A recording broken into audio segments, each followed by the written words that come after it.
welcome to She Rides, a podcast where women's cycling takes the lead. I'm Sarah.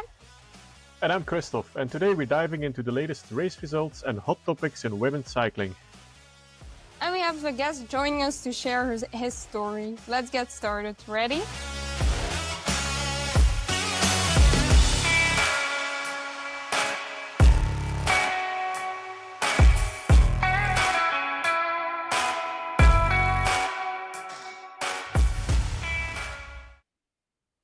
Hello everyone and welcome to episode 28 of She Rides. Hopefully we're back this week with an episode without technical problems.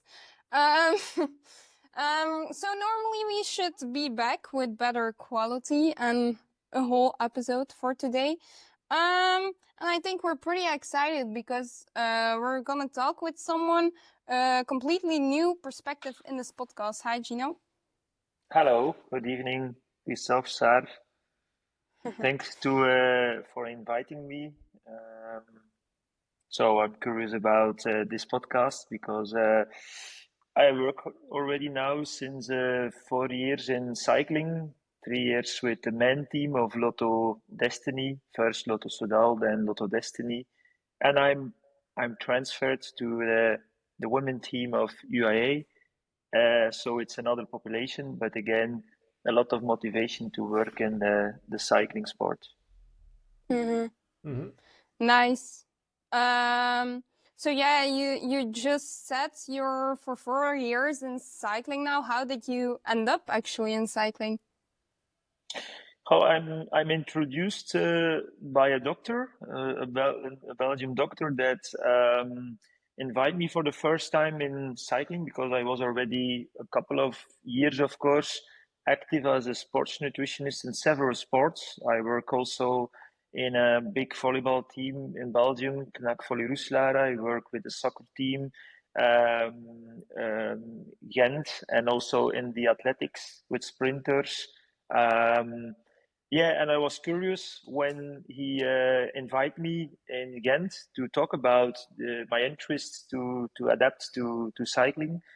And of course, I had my course followed in the Netherlands about sports nutrition. So I knew a lot of things and I studied a lot of things about the new things in sports nutrition for cycling.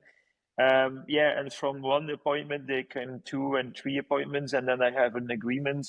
And the first year it was discover the field because I have my theory, but the practical was already different of the theoretical information because I was studied on the high school with the knowledge that you can burn 90 grams of carbs in 1 hour, and then I came on the airport. My first moments in contact with the cyclists, with I can remember it was Tim Wellens, which also is a rider now of UAE.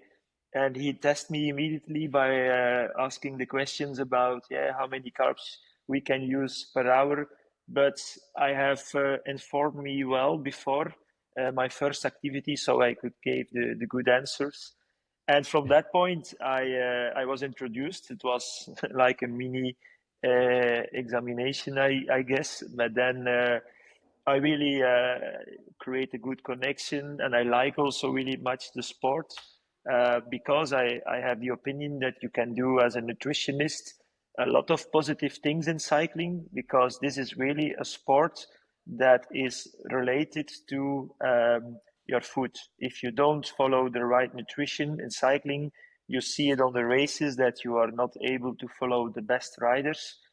In other sport, maybe the benefit is not so big, but really in cycling, it's it's a big influence. And I want to thank that doctor that invited me. I did 3 great years with Lotto Destiny. But then, from the one came another team, and it was also Jana Seel that currently also work now with UAE. That invited me to have a talk, and then I was introduced in the women's cycling, and for me, it was. I work already several years with the female soccer Belgium team, the Red Flames. And I want to see also female athletes in cycling. Is there a difference? And that's the reason now that I'm in the women's cycling. Mm-hmm. And as you mentioned, you're now part of the UAE ADQ team. How is it to be part of the team? Yeah, great. It's of course a lot of Italian and Spanish people. So we are with the photographer Jana and my colleague Heather, nutritionist. We are four people from Belgium, and if we are together, we can talk in our language. If not, I was last time in the Flèche Wallonie. I was with two Italian boys in the car, and it was a struggle the full day to talk because they don't talk English and I don't speak Italian. So a lot of moments they said see, but even it was not an answer it was not a question to answer see. So but really friendly people. For me, it's always different with other sports, but that's not typical for UAE ADQ or it's in every cycling team is the same. You start with a full group in the boot camp in December. I was in Benidorm with the full team, and then I have really the moments because we were there for 1 week together or 10 days, and it was we having fun. We did some activities for fun, but the moment that we split after the boot camp, then one team goes there, another team go there. You feel that you have to fight to create a good connection because you don't see the riders often. It's a lot of communication by WhatsApp, by email, by phone. But I like really the atmosphere in the team. Everybody is really connected to the goal, to the focus to make this team better. And this is for me a big attraction. If there is a motivation, a team that want to make progression, they are still not there, but they make really good movements. And I want to be a part of that evolution. Mm-hmm. Nice. And then what's like the one thing you like the most about your job?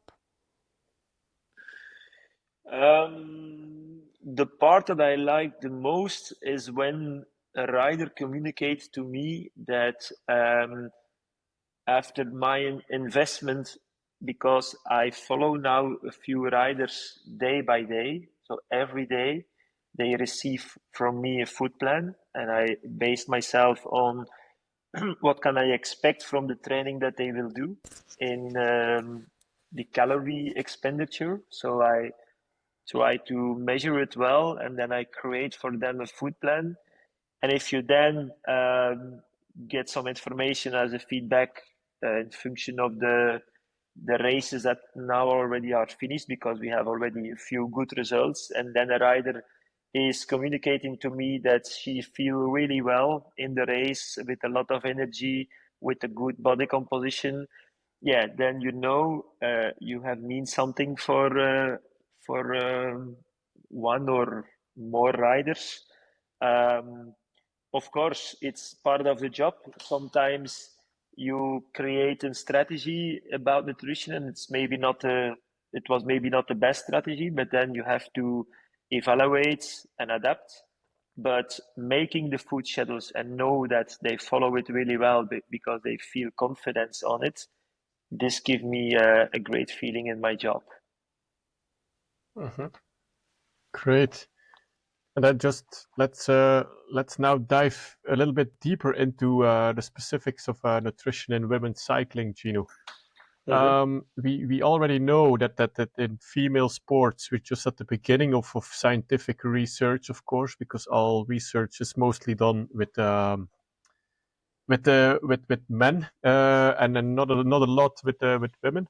But you, as a nutritionist, Gino, what are the biggest nutritional differences between male and female professional cyclists, as you have worked now with both of them? Yeah, yeah.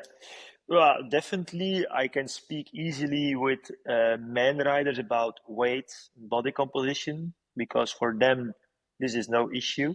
when you ask them to weigh themselves, no problem. You let the scale on the out of the door, and everybody, without sending a second message or a third message, they are there to note the weight on the paper.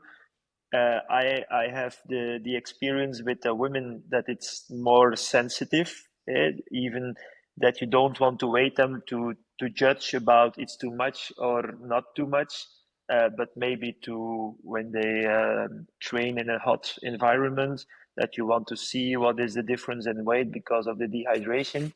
I feel it's a difficult point, taking the weight. Also talking about body composition, while a man wants to exactly know what is my body fat percentage. Okay, my goal is to go to 6%, for example. I need to go a little bit slowly with the women because it's quite sensitive. But on that point, I had my experience with the Belgium national women's soccer team. I knew already a little bit that sensitivity, but still, it's try to finding the balance between. Of course, you have some targets when you are with a top team or a team that want to be on the top. Sometimes you have to say it if my opinion is too much, and on the other hand, you have to keep also for the mental health that they. If I speak out, this is too much. I must have a plan to follow them. So when I really can answer your question is that this kind of information, weight, body composition is something that is immediately in my head when you ask me that question. And everybody that knows me, I have some experience with athletes with eat disorders, and I'm really careful with evaluating and giving information about body composition. So I want to be there for them, but it's not always easy. So this is a big difference. And you have you said it right, when I do some research in the literature to find some information about, for example, how many carbs can a rider per hour take. In the history it was 60, then it was 90. Even with the men, I heard now it's 120, maybe some go to 140. And I saw some women or some female riders, they want to copy that. But of course, when you look to that same body composition, it's totally different men, women. So it's actually not possible that a woman can take the same amount of carbs of a man. And there you see in the literature, you see often that information 90 or 120 gram per hour, but they don't specify if it is for a man or it's for a woman. Mhm. And the reason is, in my opinion, that they don't know yet. Even about recovery drinks, if you take a big container with whey protein or with a recovery drink, and you read the instructions, it's one instruction. Often it is do 2 scoops and 250 milliliter of water, and you have your recovery shake. But it's for a man of 80 kilogram, or it's for a woman of 50 kilogram. So, and in that point, if you are not there, there are a lot of athletes that do all the same. Even when you are 50 or 80, everybody do the same. So the information on the web or the from the university, they always focus on men, but often not on women. So it's a little bit like I work closely together with Elisa. It's evaluating. We're gonna try this. Okay, you have a good feeling, or this was too much. We must adapt, and then on the end, it's what you see, what you feel in the communication with the rider, that you can make your own signs about what is good and what is maybe not good. Yeah. It's a bit about trial and error so far, coming to Yeah, the carbs. yeah, you can you can only use this strategy because you can't find enough. Of course, you can make the easy thoughts about, okay, when this should work for a man, if we try to compare a little bit the body composition and we adapt a little bit, you can go to a window where it's safe. But yeah, it's not exact science, but it is also not exactly science with men, because there is now a lot of things that they can say about the ratio of sugars in products. Before it was 2.1, now it's 1.1 or 1 over 0.8. But even that, it's based on studies with a small group, often also non-elite athletes. So it's again, it's gray. It's a gray zone to yeah, to make your conclusions about that. Mm-hmm. Yeah, which is often the case with nutrition, I think. Yeah, It's so specific. Studies say it's A or B, but then my gut says C. So is my gut yeah. lying, or yeah? So it's Yeah, that is not always only in cycling. I see it in a lot of departments about nutrition. There is no one solution. You always have to listen to your athletes, how they connect with my advice. Do they feel good or not? So it's try to find a solution which is the best. And of course, we have to look for the best.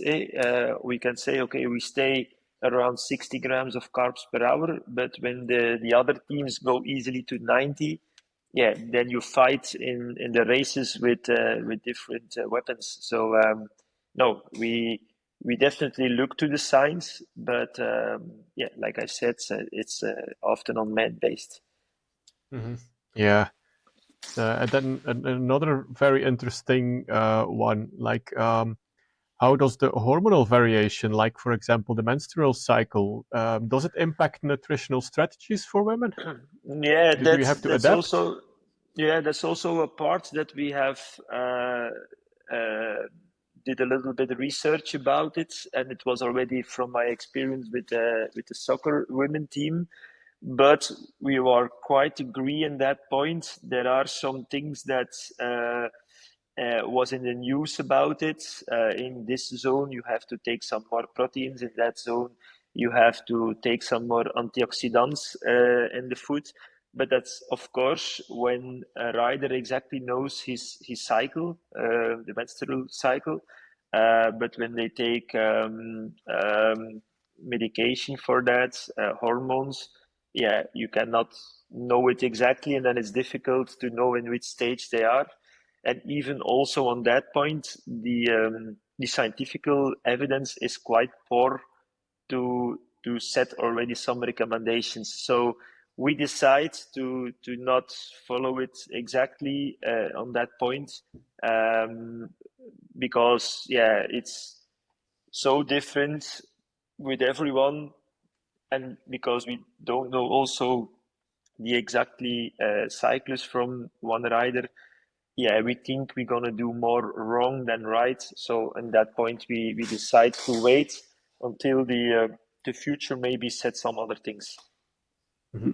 Yeah. And then they probably do, as this is still evolving and growing in the women's cycling, working with nutritionists. So what do you see? What are the common mistakes you often see female cyclists making in their diet, like Uh, pre-race, post-race, during race? yeah, during race, definitely. And I think I heard it is already better than past season, but taking bottles. Uh, that's really something, I don't know. They're scared. I see now also in the with Lotto and the previous years, you can stand with your car where you want to have a feed zone. Now the feed zone is on one location. And I heard for some of them, they said it's better. But I saw already some situations that if the feed zone is fixed on one point, every team is there. And sometimes you have only two or three feed zones. So everybody is also coming to the side of the road, and then it's hectical, and they are already a little bit stressed, some of them, to take bottles. And it was again one of the past races in the Vuelta that I asked, how was your race? And that lady said to me, yeah, I was good, but I lost my performance in the last zone of the race because I could not drink enough in the beginning, or I had not drank enough in the beginning of the race, so I was a little bit dehydrated. I had no energy anymore. So, and that are points we work on that. We make schedules for them. We make even stickers for on the bike. But yeah, practical, we see that it's for some of them quite difficult to try to focus on that moments. Here you have to take a bottle, there you have to take maybe a bottle with a gel or something. But in my opinion, this is the where we can make more improvement. About the pre-race, it's quite fixed. We make plans for them that they know exactly how many carbs they should take before the race. Also, we have a really good recovery protocol, so it's also quite structured. Sherry juice, recovery drink, first meal on the bus, second meal in the hotel. Yeah, maybe a little bit the individualization. Some of them, they really ask to have individual treatment. Other riders, they said, no, I think I know for myself how much I should eat. Maybe that's possible. And some are right on point. Other riders are maybe underestimate their self and don't take fuel enough. And then you have some other problems after a few weeks.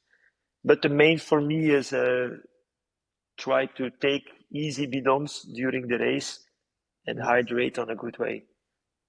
Yeah, it's And a thing I saw. take your energy. Yeah. Yeah, the thing I saw lately on the broadcast as well. So many dropped bottles. I Yeah. think it's just because a lot of the riders entered cycling at a later stage, and they don't have enough of the technical Yeah. skills to Yeah. take the bottle. They don't have enough peloton skills to ride in the peloton because you Yeah. go to the right and everybody goes to the right, and then they're scared, and then I think it's Yeah. just like Yeah. that. Yeah. And also for us, it's even for me. I'm not the expert. I'm also there in the race. I'm a nutritionist. I also need to give bottles, of course, but it's not easy. On certain moments, they are on the second row in the race, and then you are there with your bottles, and you have to give that bottle quite far, and then you have to make fast.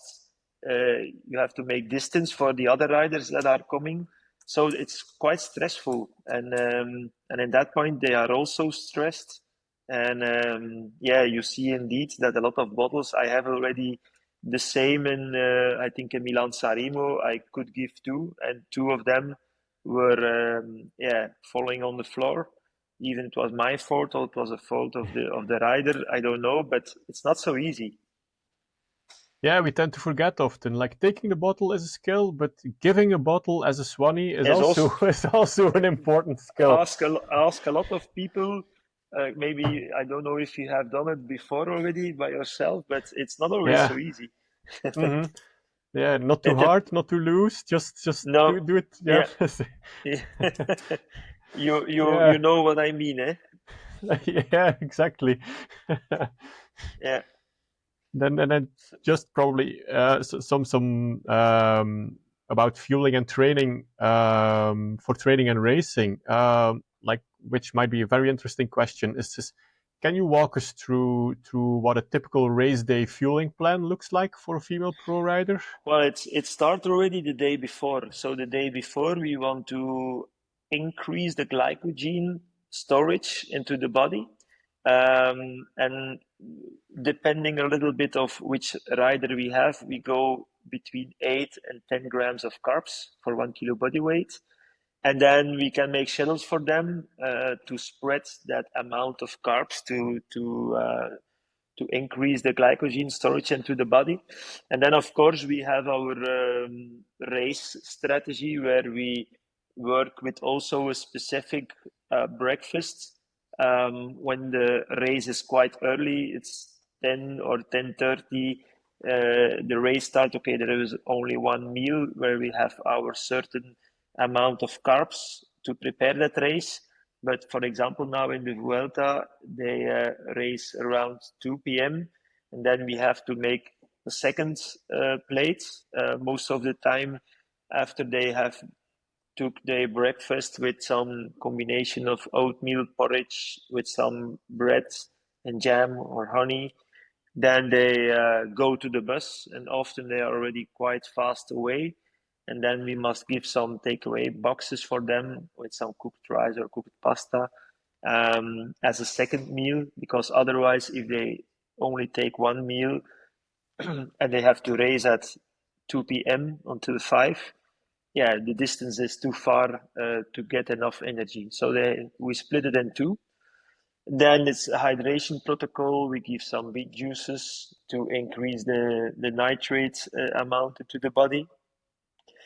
Yeah, that's the strategy. So normally day before the carbs, the day of the race, at least 3 hours, 30 minutes before they should take the last meal to digest well, based on if you are going in the mountains or not. We decide to give enough fibers or not. So in the mountains, we often prefer to go low fiber to keep a little bit of rest gastrointestinal. And also, yeah, that depends from rider to rider. And then we make actually, if I can, I always find the race where are the zones where they have to do a climb, or when it's the final moment, and we make it on a paper. We copy it on a paper, and then I try to select every K where they have to take a bottle, or where they have to take a gel, or maybe a gel with caffeine, or maybe a gel with additional sugars, the turbo products. And not everyone, but a lot of them. I have find a company in Belgium that make stickers, some pacing stickers to put on the bike. Yeah, and yeah, it's good. There are some stickers also for to fix on the sticker. For example, a small bidon. You have it Okay. in different Yeah. colors, and you can make the difference. Okay, maybe I use the green bidons for the 30-gram sugar bidons, and I use the red one to to use it as a 60-gram carbs bidons. And a lot of riders, they do it really exactly. The plan that I have made for during the race, for example, for the Ronde van Vlaanderen, there are a lot of specific points, and then they or Paris-Roubaix, and then they make their own stickers based on my information. All right. Yeah. And then also when we know the feed zones the day before, then we decide also with the sport directors, okay, there we're going to stand with just bottles, there we're going to stand with bottles and a gel, maybe there we're going to stand with a bottle and a gel with some caffeine inside. So that's a strategy that we prepare. And then the riders, they know with their ears, okay, there is the next point is a bottle with a gel, for example. And this, I think this works, but of course, you can make a beautiful plan, but I always see in practical, sometimes they do something totally different. Yeah. And That's life. that can be also good, eh? It's not that it's then automatically wrong, but a race I did for myself any race in my life, so I can not know what it is to sit on a bike, to following the strategy. Someone attack, I have to counter. I have to listen to my colleagues and then I can imagine that you sometimes forget to drink, to go to your feed zone. Yeah, but it is something that they all must improve to do it better, because every carb that you can take during a race is an important one, because they need so much energy during a race. And if you miss, if you have three feed zones and you missed already one, yeah, you have already a big deficit. Exactly. And then in the end, you just need the Swannies not to mix up the 30 and the 60-gram bottles, of course. Yeah, that might happen too. yeah, of course, yeah. Yeah. And then another interesting point of view, what's the difference of nutritional strategy between a one-day race and a stage race? And especially, I can imagine like La Vuelta, who's typically with a lot of transfer, although I think this year it's okay-ish, but the previous editions had a lot of transfers. So I can Yeah, imagine that this might, yeah, frustrate yeah, your strategy. and I think that there's also sometimes the communication that we have from riders. They eat quite late. They have to be awake already quite early. So if you are not in the cycling, what I was more than 4 years ago, I didn't know. I didn't know. I know it now, and it's a really hard moment. So now with the female, it's 10 days, but with the men, I was never there for the full period. But you are really tired after a stage race, because yeah, it's not only preparing that race but also the finish, and then when everybody is coming back, all the stuff should be fixed on the cars again. Then you sometimes have to ride for 200k to the next hotel, and that's the reason why we do already a fast recovery, sherry juice recovery drink, and a small meal on the bus.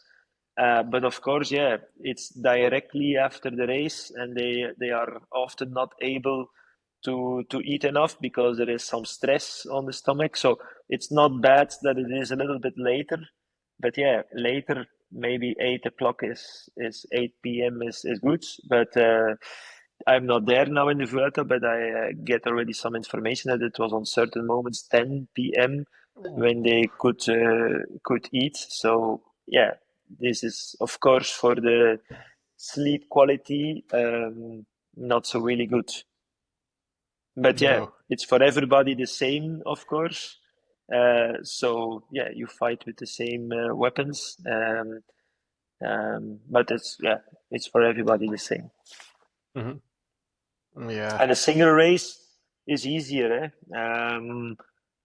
In that point, yeah, the what I have to do now is looking to when they finished and they connect their Garmin with Training Peaks. I have to see how many calories they have used, and then based on that, sometimes I must reschedule a little bit my amount of food for the dinner, because maybe I have not enough or maybe I have too much. So if I can see it quickly, I can adapt to prepare already the next race. If there is no race the day after, okay, it's also important to recovery, but in my opinion, it less important than you have a stage race. Yeah, if you miss something, it's okay. It's Yeah, not a no. complete disaster.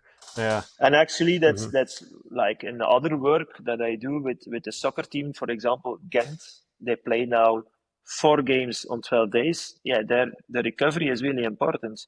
But when you go from 1 week, one Saturday game to another Saturday, okay, after the game, okay, we also give our, like in the races, we give our nutritional guidelines, but it's not so strictly necessary than when you have to go every day again on the race.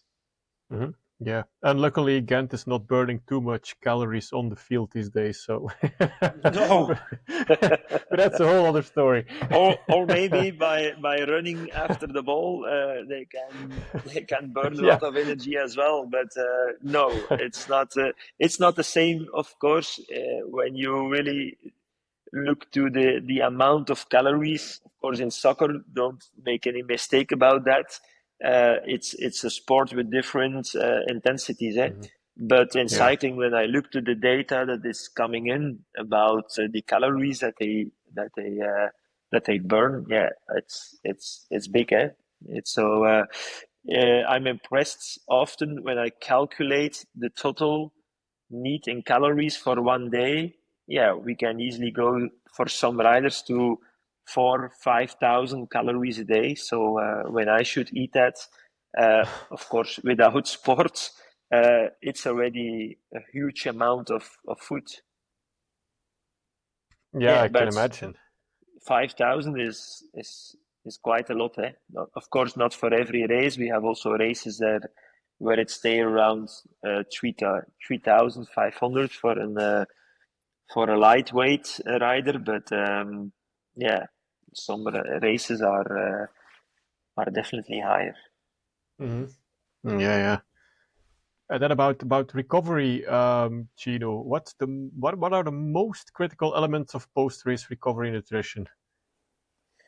Like if you say my like focus this, is you have to do. Yeah, my focus is definitely to take that proteins. The carbs in a recovery drink, okay, they are also there, but we can add enough carbs with the meals that they take based on rice and pasta.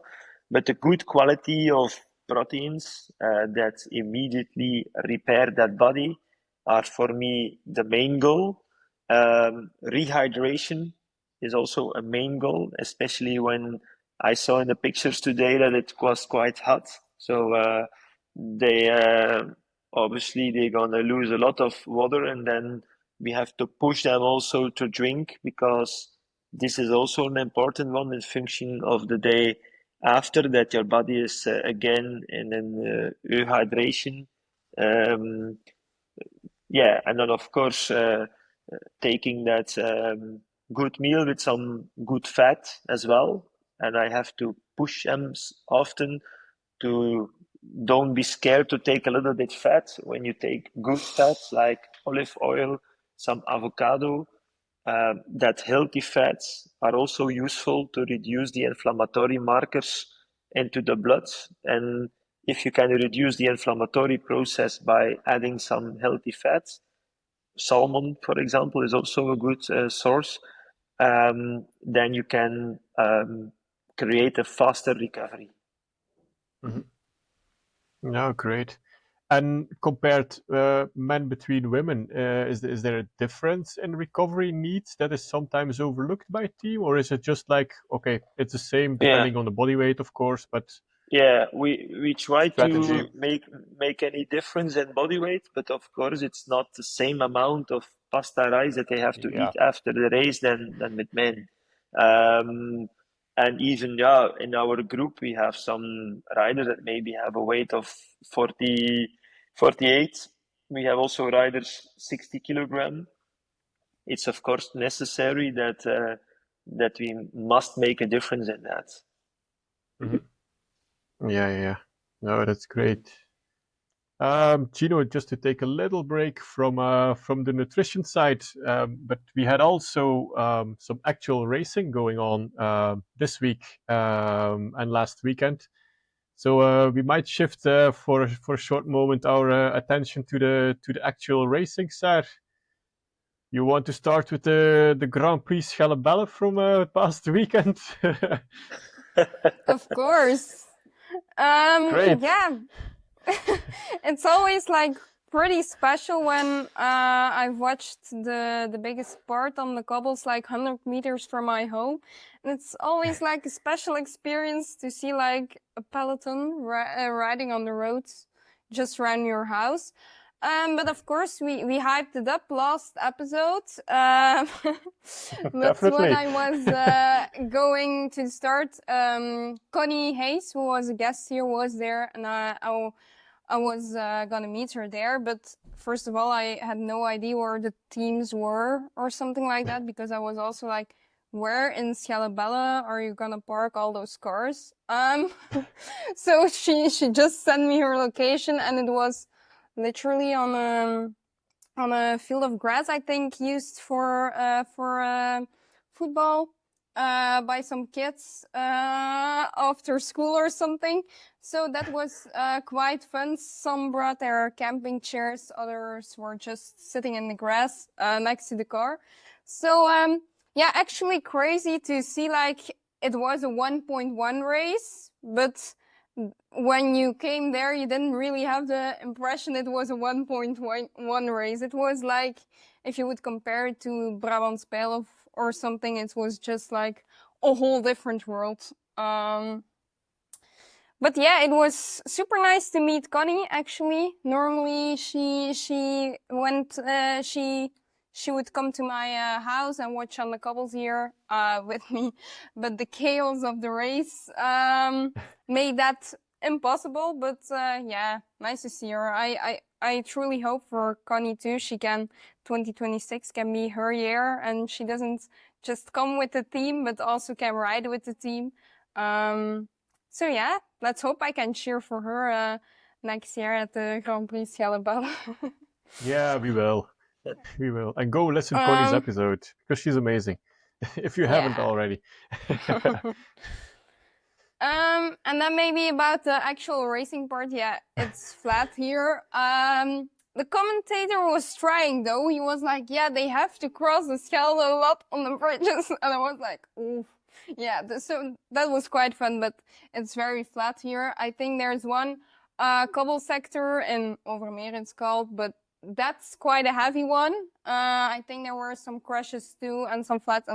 But I mean, if that's one of the, I think, 4 cobbled sectors, and then you see the streets, I call a cobbled sector just 100 meters from my home. Yeah, it's not that heavy. So it was a sprint, but because that heavy sector was just a couple of kilometers before the finish, it was like a smaller group going to the finish, and a very surprising and crazy win for Julie Stockman and DD Group Cycling. Wow. Yeah, Didn't amazing see that result. one coming. Yeah. I was like, what? Yeah, their first year as a Conti team is really good one. So far, of course, yeah. It's only the month of May for sure, but I don't think anyone expected this already from them. No, but, and it's also their home race, apparently. Yeah. They have their service course close here, so yeah. Yeah. Just also for the riders, I think it's pretty cool to come in your first year having ridden the biggest races in the World Tour peloton, probably feeling like this is not really my level yet, but just you go that one level lower and you win. That's like crazy. Yeah, and they were not anonymous in the World Tour races, in the Spring Classics. They were there. Yeah. They were in the front. They were in the breakaway. They got some nice top 20 results as well. So nice, keep it going. Team DD, Multum, Foca, accounting. Something like that. Yeah. But I think it's actually I have been talking too long without hyping up our guest, because Mieke Dox was racing, and she calls it one of her many home races, because she has lived on a couple of places already. But she got a 9th place in the end. I think she was racing pretty good there, and of course top 10 is always nice. Maybe she got a little boxed in, but super nice to see Mieke in the top 10, of course. Yeah, that's a point one. It's UCI points. If it's Schellebel or not, it's UCI points. But last weekend, Mieke was not the only guest who did super well. I don't know. I had this instinct when I was sitting on the cobble sector. I might want to watch the live stream of Festival Elsie Jacobs. It's like 2 separate races, one on Saturday and one on Sunday in Luxembourg. I've looked into it. Apparently, Elsie Jacobs was the first ever world champion on the road on the women's side. So, fun fact. But yeah, I don't know why, but I was like, okay, I'm watching and cheering on another race, but I want to watch it. And it was a good decision because I immediately saw Margot racing very alert, attractive. She wasn't missing any move, and it resulted in a fourth spot. Okay, she was not too happy with her sprint, but just if you, okay, I think in total there were max 2,000 people watching, I could see on the live stream, but for those who looked and who knew her name, because that was a hard one for Christine Majerus and Owen Rogers. But yeah, she was doing really well. She was always like fifth position, following the right moves. And I also don't think it's that much of a shame to become fourth in a group with Marta Lach, Confalonieri, and Sarah Van Dam. So that was cool to see. And great results, Margot. Yeah. As our podcast favorite.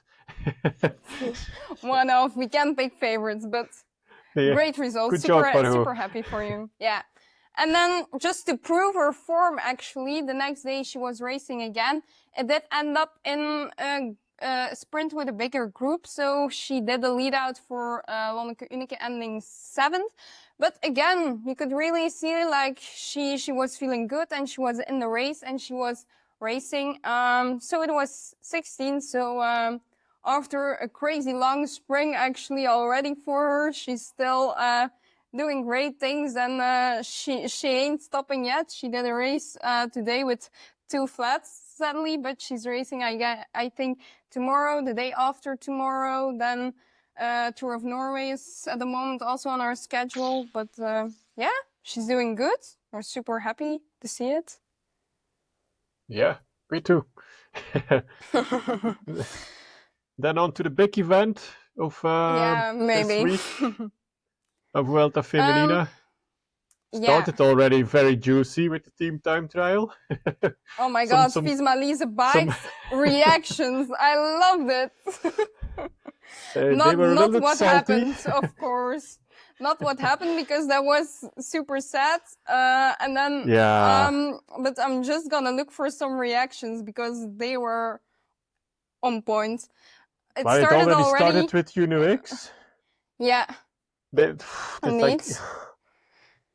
Like, do we have to start? Do we don't have to start? Timer is already ticking. Yeah, just go. No, should we not go?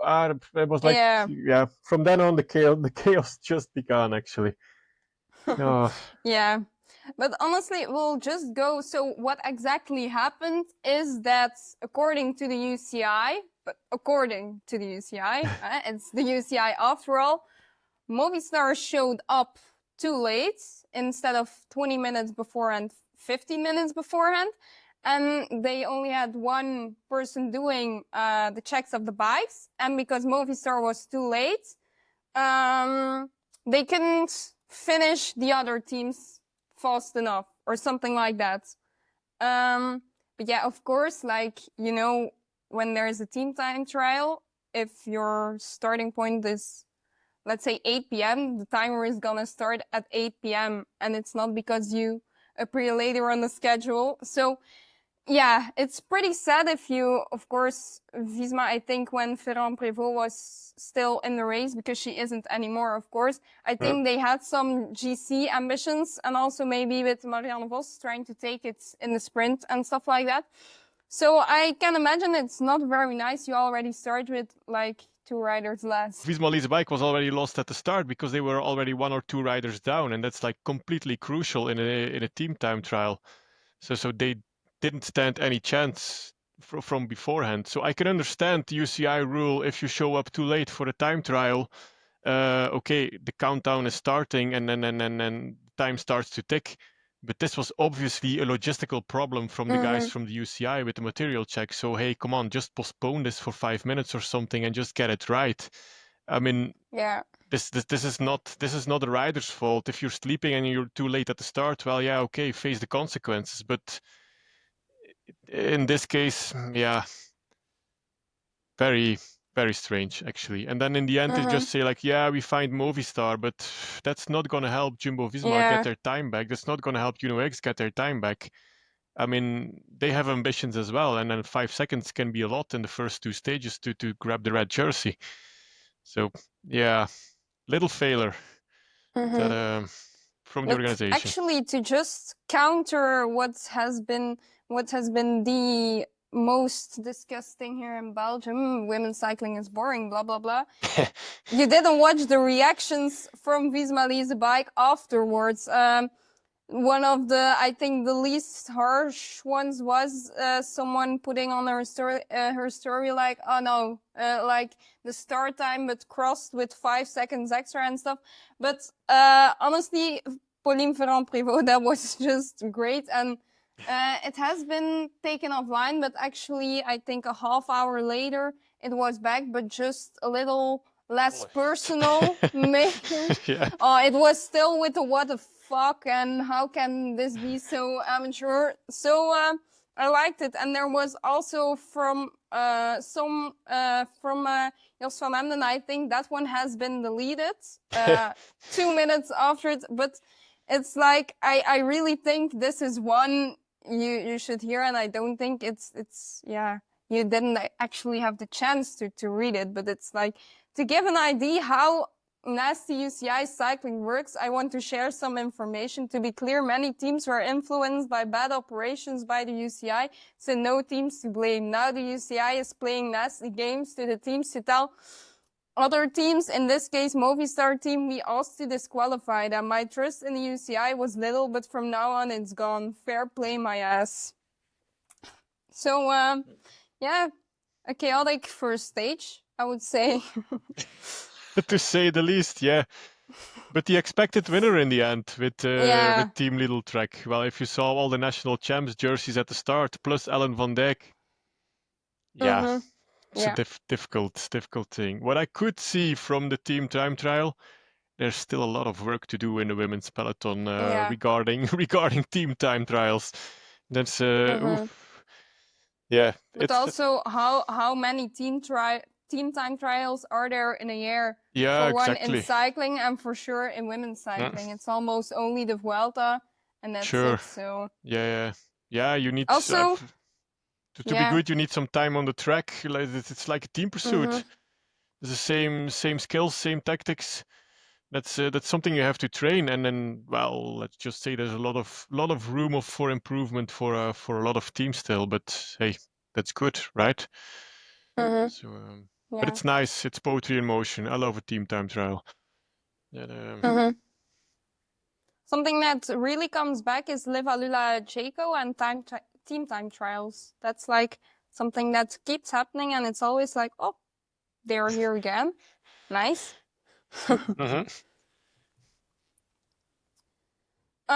But yeah, then the next stage, also not a chaos-free stage. Sadly, we saw some crashes already before we went to the finish. And then we had this corner, I think 150 meters from the finish, but not just a corner. It also rained, which made it even more dangerous. So yeah, and then it was just, I think Vos herself went first into the corner, and it was just, yeah, she was like 20 times stronger than the others. Like, what was that? It was crazy. It was like the length she had. Very sad to see, of course, Kat Ferguson crash and holding up some riders like Femke Gerritsen, maybe for at least that little extra competition, but don't think there was much to do about Vos in the first place and Vos first in the corner. So it was a great win. And it was not the start of the Vuelta for Kat Ferguson. She punctured at the start of the team time trial, and then she crashed in the last 150 meters of the second stage. That that's paying rookie money, they say, probably. But luckily it was not too bad. So nothing broken or no serious injuries. So we but can honestly, probably the coolest win of the day, and for sure the most enthusiastic winner, between brackets, was Letitia Paternoster realizing she would be in red the next day. Oh, that was amazing to see. Yeah, it was great. It's always a rider who's there, but maybe for sure not in the biggest races takes the win. So super nice to see she could ride in the red jersey for a couple of days, and she clearly enjoyed it. Yeah. Totally. Then stage 3, who would have thought that Marianne Vos would win every sprint very easily in this Vuelta after stage 2? Yeah. Was not quite the case. Yeah, But, but also that lead out from Misha Bredewold, crazy. That was impressive. Yeah. And then Femke Gerritsen, okay, we know she's fast, and okay, this season she's getting faster. We saw that, I think, in Omloop van het Hageland already, and in some other races. But beating Marianne Vos in a sprint is really like next level, getting faster. So yeah, I did not see that coming after what was did in the second stage. So yeah, wow. Yeah.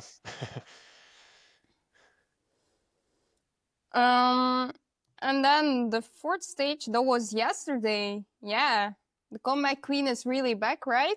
With her first pro. She's really back, yeah. Just we need to say, like, as the Works has been riding very strong, both physical and tactical. Like, that was a good move from Anna van der Breggen. Of course, we now know Demi didn't necessarily need those 12 extra seconds Van der Breggen took there.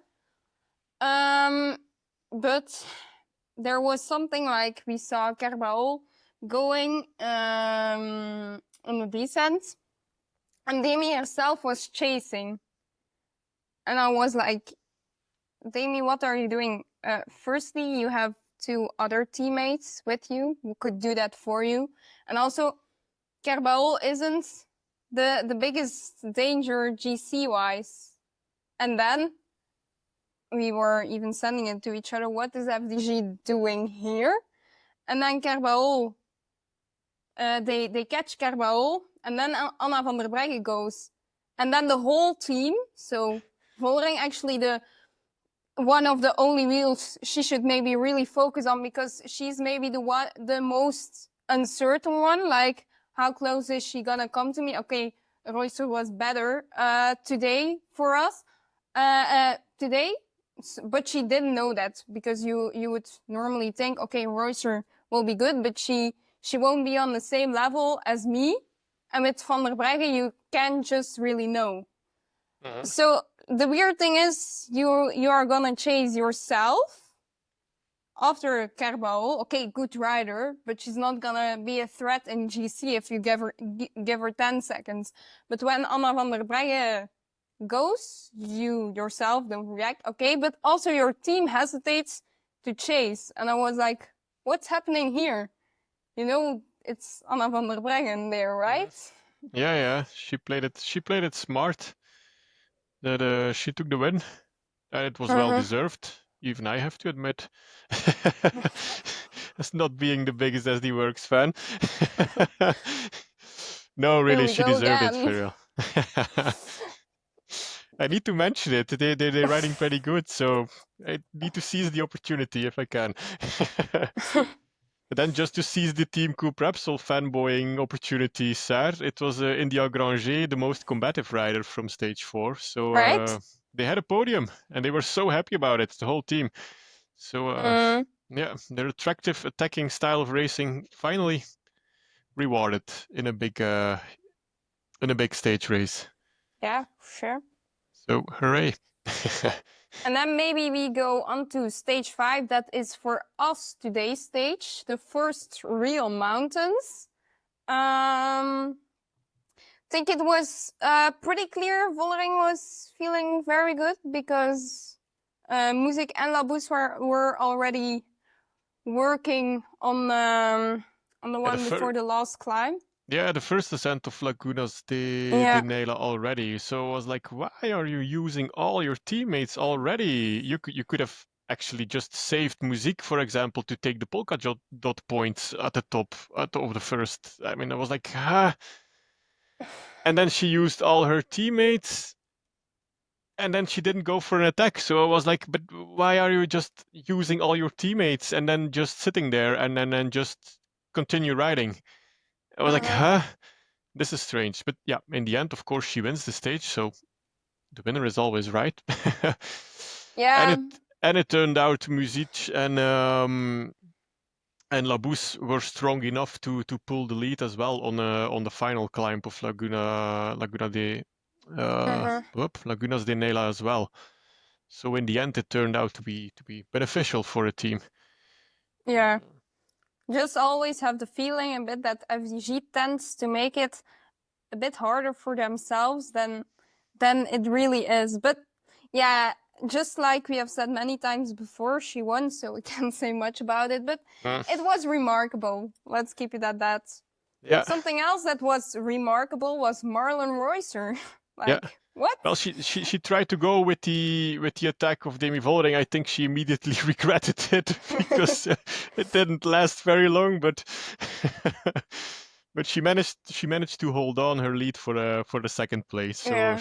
good thing to see her back, Marlon. After all she's been through with her long COVID and then probably some mentally not being in the right place for 100% for some time. So good thing to see her back at the highest level. But also like, what a comeback! Like, this is crazy. This is not like, oh Marlon, you're doing great. You won a stage here and you did top 10 in, I don't know, LBL or something. No, this is like just 24 seconds behind Demi Vollering on a very heavy climb. This is like, whoa. Yeah. She should really be proud of that. Yeah, And it was then insane steep. Van der Breggen on 3. Smart. I think that's pretty good because everyone was just like, oh, Van der Breggen, the world champion.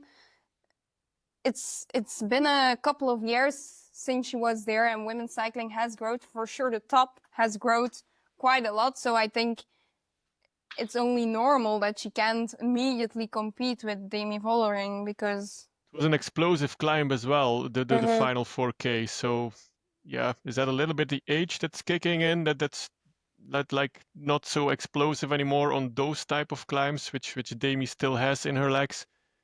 But she rode it smart. She just settled for her pace. She was not nervous. She was not like, oh shit, I have to follow Demi here. She was just like, no, finding my rhythm. Just do what I have to do. Just putting my power numbers out of there. And she came in at 1 minute, so it's still all to play for. So it was very smart. She didn't explode.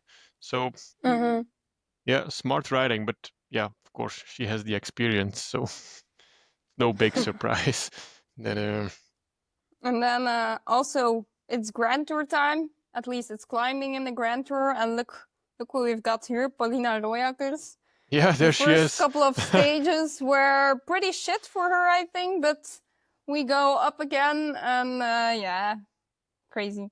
But we skipped, I think, the most surprising one till now. I'll use my best Spanish to pronounce her name. But whoa, where did this come from? So she is from Laboral and her name is Usoa Ostolaza Zabala.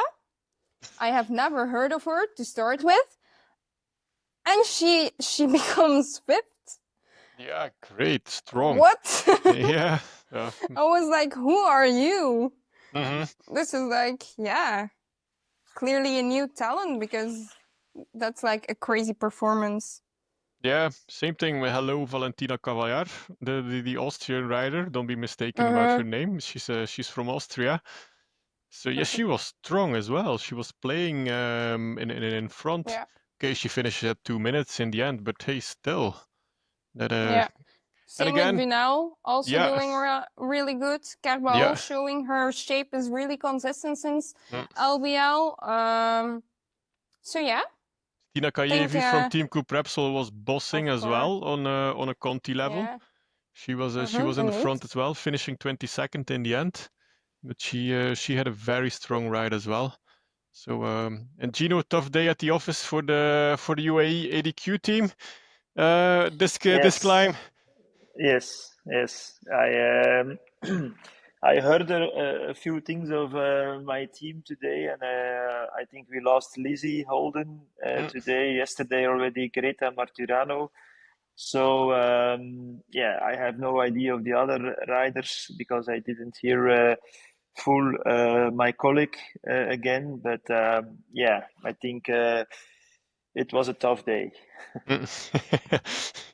To say the least, yeah. Well, Erika Magnaldi finished 26, but yeah, of course, usual suspects. Lara Gillespie is not gonna excel on this type of No, parkour, of she's not course. the That's type. just She's not the yeah, type for this race.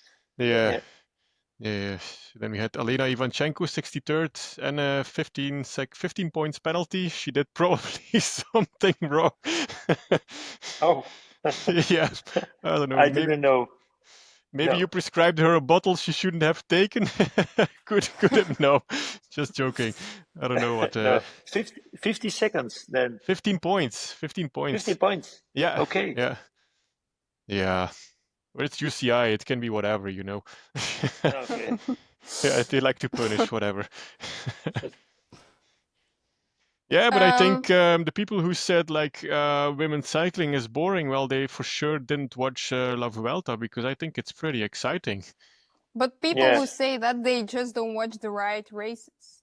And they don't watch it the right way. Let's just say it like that. Yeah, but because maybe I'm not the expert, but I can maybe a little bit imagine that for a neutral fan of cycling, that when you saw the Omloop, for example, that and then also a few races after, there were not happening so much. So maybe that's the opinion, but not everyone knows the tactic and what really happens into the peloton, and so it's always difficult to judge if you not know exactly what happens inside.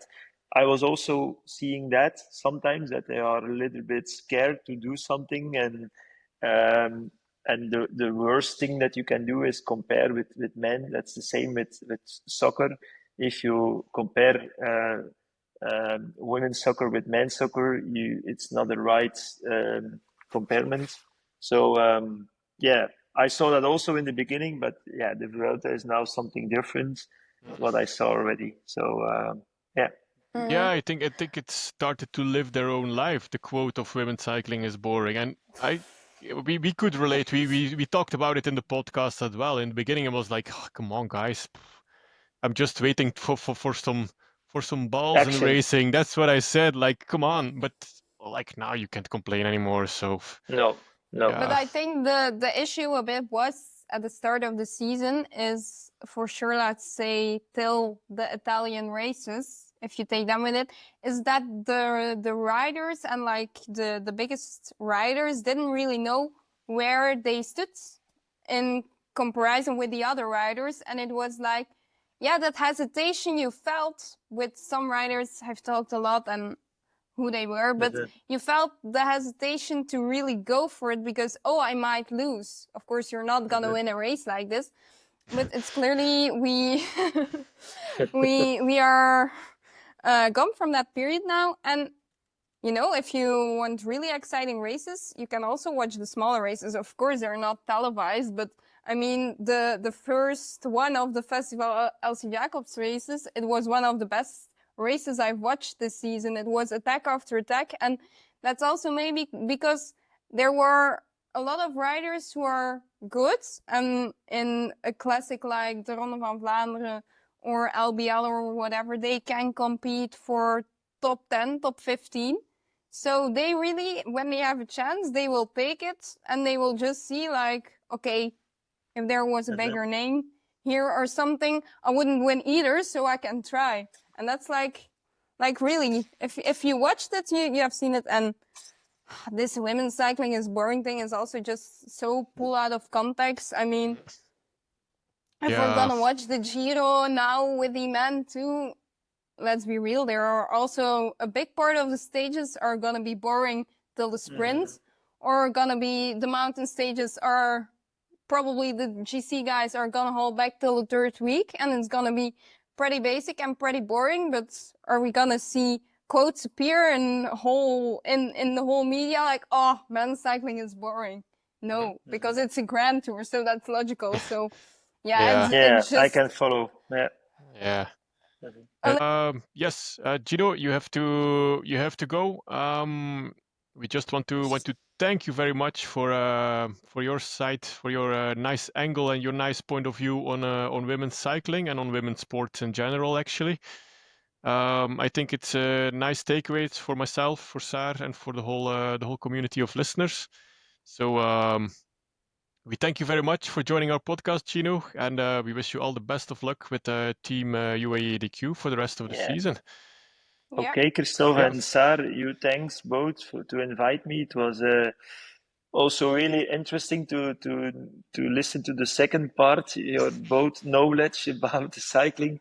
I'm not on that level, but I have listened very clear, and so maybe I'm gonna see you on the road, maybe the next races, and we can talk also there further about the cycling. Thank you very much. Sure. Thank you, Yeah. Gino. Thank you. Yeah, Yeah. see you. Bye bye. But actually, maybe now back to the latest news.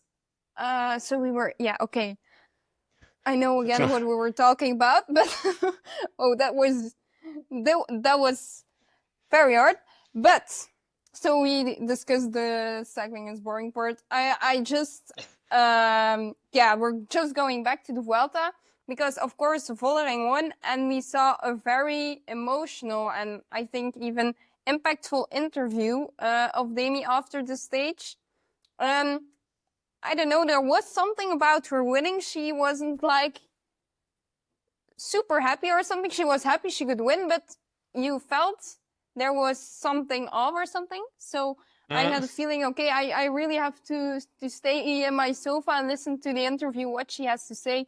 And yeah, she opened actually the discussion about mental health. She talked about how someone that's very close to her is struggling really with the mental health, and that it's so an unknown problem in the world. And yeah, she basically said she won the stage for everyone struggling with their mental health, and I think that was very beautiful and yeah, just a great and impactful interview of Demi. So she's doing good work with the spotlights she gets. So that's always great to see. Yeah, for sure. But I think then if we talk about spotlights, and sometimes they are nice, sometimes they are not, but spotlights on riders, we talked about it last episode, but again, I don't know anymore what I had to cut from the episode and what stayed in there. So yeah, if it was in it, we talked about Lotte Kopecky, and we talked about how harsh it is to be Lotte Kopecky in Belgium with Flemish media. It was horrible, these spring classics. You can't understand it if you aren't in it almost, and you it's also hard to understand when you're not really following. And of course, I'm not gonna say I know Lotte very well, but you just could see, because we discussed it also with our guest in the episode. That's she doesn't seem very emotional. And before her post came out, it was like, yeah, she isn't really hurt by it. But I was like, I don't know. I saw her after the Amstel, I saw her after LBL, and I just saw someone who was really frustrated with herself, with the world, what she did, just sad because it didn't work out. And then she had to face all the pressure from the press. That was just horrible to see. And we all know, if Lotte is Lotte, she's never gonna dare to say to Belgian media, yeah, there was race, you just didn't see it. Like, that's not Lotte. Maybe she thinks that, but she won't ever say that into camera unless like the frustration is hitting levels it hasn't been before. So yeah, I really enjoyed the classics, but it was also kind of hard in that way, because I know, like, yeah, she's struggling with the pressure from the outside, and yeah, what can you do about it? Nothing. You just hope they finally realize she's also a human. And if you didn't read her Instagram post, I would really go read it, because I think it's a very good post, and it's also like a little call to media, like we are human, and just keep that in mind. Of course, it's the Lotte way, so we won't ever see her do stuff like Remco Evenepoel. Is that needed? No, but it was in her own way. It was a powerful kind of thing to do, like to show like I'm a human. I have feelings too, and maybe you don't see it at me, but it really hurts to read all of this. Mhm. So yeah, it was great that she spoke up. We do have to talk about it. When she says, I don't want to look for excuses, so I maybe shouldn't have said that. I think a disturbed winter where you couldn't train properly the whole winter due to a knee injury is an appropriate excuse. Like, I don't know. I don't think anyone would have said, like, even if she said it in the beginning, like, oh, she's looking for excuses. Because honestly, if you just watch Lotte the past seasons, you know she's not someone who, like, will say anything if there's something wrong. So one part, she could have made it easier for herself, I think. But then I replace myself in what would she have thought, and she will have thought, I can do this on my own. I'm strong enough. I will show them. And in some ways, I recognize myself in, and it's something dangerous, because there's like this balance. I don't want people to be so harsh on me, but I also don't want to show I can do it on my own, and I want to do it on myself. So yeah, she could have made it maybe a bit easier, although Flemish press will be Flemish press. We know that Wout van Aert crashed in the Vuelta. Pretty rough, but he didn't win a monument, so bad spring classics. We know Remco Evenepoel has had a bad winter. But he didn't win an LBL. We expected more. So, yeah, I think that's just who Lotte is, and I just think she did great opening up, and just like she said, I can only speak for myself, of course, but I'll hope her dreams will come true this summer. She deserved it, and then she can show to the Belgian media, hey, here I am. Sure. We all hope so. Exactly. Oh, Sure, good. why not? Hey, we want Lotte to fulfill and chase her dreams. We want every rider to fulfill their dreams and chase them and have the opportunity to chase them. So, hey, that's what we're here for. Yeah. Yeah. We just want to see nice people succeed, and some nice racing, and some nice press would be great too. Yeah. Well, we'll see. Talking about nice racing, Sarah. Yes, it's we're wrapping up La Vuelta on Saturday. Yeah. So maybe on it's Saturday? time for yeah. Oh.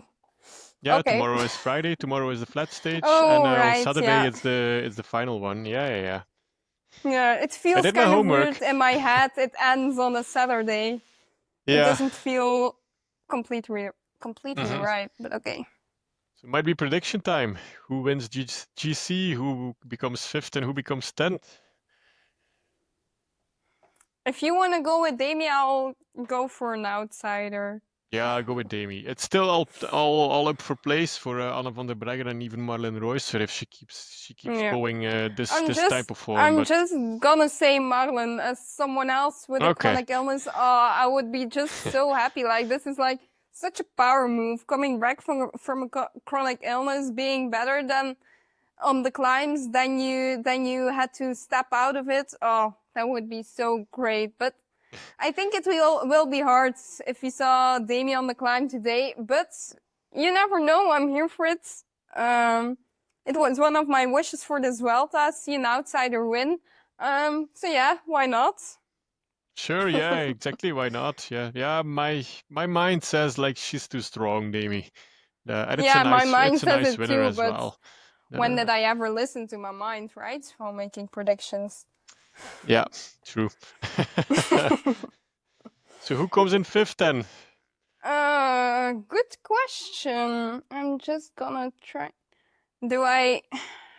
I might actually need to look through how the classification looks like right now. Maybe that would be interesting. Currently, it's Liana Marcus on Honestly, 5. yeah, but it's not gonna stay this way. I'm gonna go with Usoa Ostolatha on That's a hot 5. take. So you think she's gonna repeat what she did today next Saturday? Yeah. Nice. And if that happens, I'll practice more so I can pronounce her name more fluently. I wasn't prepared, but it should be fine before the next episode. So go. So yeah, 5th. Why not? I'm just leaning into the whole outsider thing Yeah, today. hot take. I go. It's not a hot take by name, but there needs to happen quite something for Evita Music to become 5th. Mm-hmm. But I think she will pull it off. But yeah, the top 4 with Kerbal, Reusser, Van der Breggen, and Vollering is already pretty strong. You have Juliette Labousse, who's riding pretty strong. Just try to ditch Neve Fisher Black as well. It's gonna be difficult, but yeah, why not? Yeah. I go for it. You know who's you know, by the way, just as a side note, who's sneaking up to place number 18 right now? It's Talita de Jong. She's sneaking up in the GC little by little. So I go for her at 10. Now I'm wondering if I want to go really crazy, and that's then like a guess. She would be in the breakaway, and the breakaway goes to the finish and takes about 4 minutes on the 10th. Yeah, why not? What do I have to lose? I'm just leaning into the Belgian fight today. I'm going with Justine Jacquire on 10. She's now 6:42 behind Vollering, and for a top 10 place, she is, I think, about 4 minutes behind Yara Kastelein. So will it be hard? Yes, but let's be honest, the predictions I did now will be pretty hard. So yeah, another hard pick.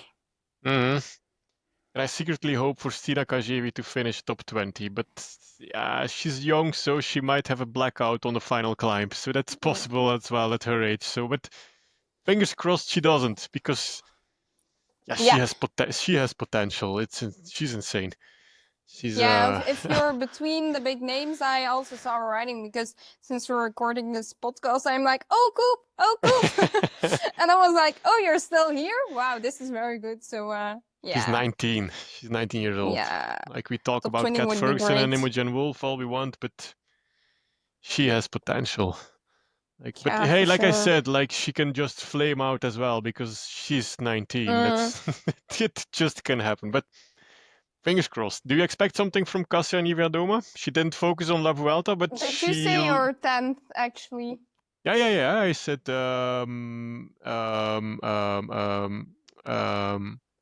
oh, come on. Are you sure? Yeah. Ooh. Talita de Jong, yeah. Ooh. Yeah, go for Talita de Jong on 10. Yeah. Okay. Because she's sneaking up the GC, so she will sneak up more on Saturday. She will finish in the top 10. Okay. You expect something from Kasia Niewiadoma? She didn't focus really 100% on La Vuelta, really. but she had to. Well, it was fast today that she had to lose the But she said front. it's like she was prepared for the shorter climbs and the Flemish Classics, and we saw that because like Dwars door Vlaanderen, Ronde van Vlaanderen, great work. So I don't know. Don't think we're gonna see much from her. She's just gonna finish this one, try to make the best of it, and eyes on the Tour de France some, right? Yeah. Shirin van Andro is riding a really great Vuelta as well. Yeah. She was bossing today as well, until of course the final 4K. But yeah, that was like extremely exhausting. Yeah, all in all. Who's also again actually on her way back is Ashley Moolman. I think if we saw her back in Down Under, or now 14th in GC. I Mhm. think that's quite a big growing curve. So that's also something I really like to see. Yeah, it's promising. Because she had her injuries already. So Oh, don't start there. Yeah, that's a whole yeah. that's a whole separate episode actually. What she's been through. Yeah. So yeah, nice to see. I think it's going the right way for her Mm. again. And then of course, we know Julie van der Velde is on full domestic duty. She Oh, wouldn't Julie. want it. She wouldn't want it any other way. So great to see her some work. She did attack for us yesterday in the fourth stage. She attacked for a while. But yeah, everyone was too scared to join her. So You should. yeah, they were too scared to go to the finish with Chile. So no, that was just yeah. But I don't know. Maybe if in the mountain stage there can go a break. Of course, there's gonna be a break because Justine Hekir is gonna go to 10. So when there's a break, they could do something like Tour de France 1 last year, right? Was a great stage. Justine has to because this Vuelta she has fierce competition for the polka dot jersey. It's not a nobody. It's Evita Musique, and she can climb as well. Yeah. So I know you probably like this, but I don't. I had this in my mind. I wanted Justine in the polka dots, and now I don't like FDG coming there. Okay, they can have the GC. I don't care that much about the prediction, but please leave something for us Belgians too. yeah, I want Justine in the polka dot jersey as well. But hey, if it's Evita who's winning, I'm fine with that. I can live with that. You're the second one already. I also had someone sending me a message like, "Oh, music in the polka dots," and I was like, "Oh, Justine is disappointed in you." No. Oh, it would be so great because Justine, her spring, because of the illness and stuff like that, wasn't really what she hoped for. So it would be nice if she could achieve that goal. My Yeah. biasness, even without Lotte Kopecky racing, is crazy today. What is this? And then on top of that, we have our two podcast favorites, Margot and then Julie to cheer for as well. We have a busy life, listeners. We do have to mention Helene race 2 in Festival LC Jacobshoek.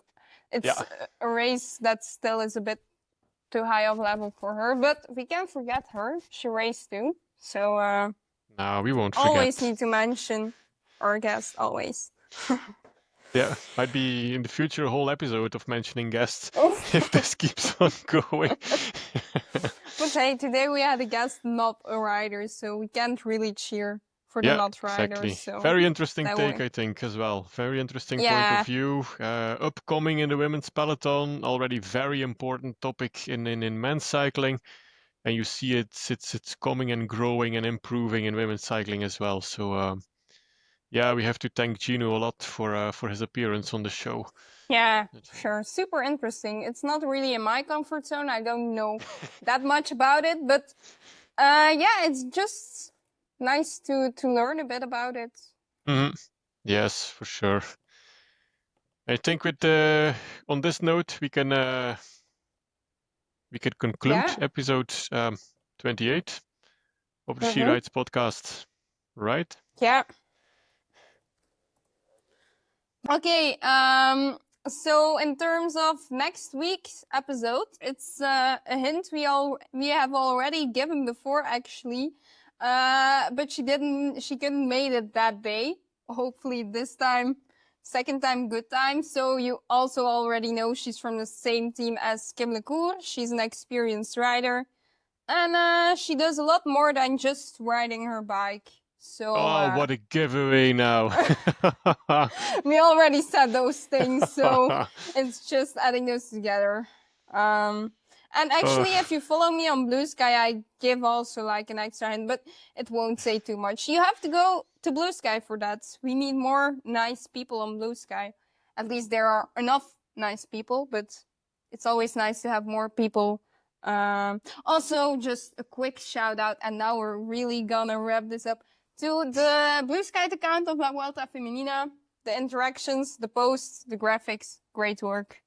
love to see it. So next to my bias, my casual hints, I give, and you also have the Vuelta Femenina on there doing great things with the account to come to Blue Sky. So more than welcome. And then now I think it's really time to finish this episode. You're done? Yeah, think so. So that's a wrap for episode 28 of She Rides. Thanks for joining us. I hope you enjoy the ride. Absolutely. Women's cycling is packed with action, and we're here to bring you every twist and turn. Be sure to subscribe on Spotify, Amazon Music, or YouTube so you don't miss upcoming episodes. And if you like today's show, a rating, like, or comment really helps us reach more listeners. Follow us on Blue Sky and Instagram for behind-the-scenes updates, our hashtag #GuessTheGuessGame, and more. Thanks to Gino for joining us today, and don't hesitate to share your questions or topics you'd like us to cover. Stay tuned for more exciting guests and join our prediction competition. Tag She Rides Podcast on Blue Sky to show off your knowledge, and She Rides is powered by KDM Endurance Coaching. Thanks for listening to She Rides, where women's cycling takes lead. Keep watching the fun, and we'll catch you in the next one. Bye-bye. Bye-bye.